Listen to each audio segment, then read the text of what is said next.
Санитарлық-эпидемиологиялық бақылау комитетінің ресми өкілі Ержан Байтанаев қазақстандықтарға ұжымдық иммунитетті сақтау үшін маска тағып шетелге шықпауды ұсынды. Құрметті Қазақстан Республикасының азаматтары, өздеріңіз бен жақындарыңызды қорғау мақсатында вакцинациядан және ревакцинациядан бас тартпауды сұраймыз. Ұжымдық иммунитетті сақтау үшін міндетті түрде вакцина салдыру керек. Қорғану мақсатында ревакцинациядан, вакцинациядан өтіп, ұжымдық иммунитетті қалыптастырып, осы қиын күндерді бірге өткізуіміз керек, деді Ержан Байтанаев. Санитарлық-эпидемиологиялық бақылау комитетінің өкілі аймақтың сары аймаққа өтуін күтпей, халық жаппай жиналатын жерде маска тағуға шақырды.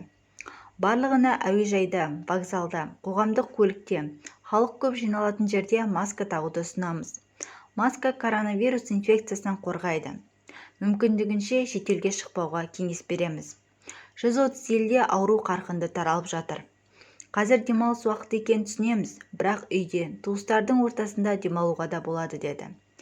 Еске сала кетсек, бұған дейін Алматыда карантин күшейтілгені, бас санитария дәрігері жаңа қаулыға қол қойғаны және Алматының сары аймаққа өткен туралы хабарлаған болатын.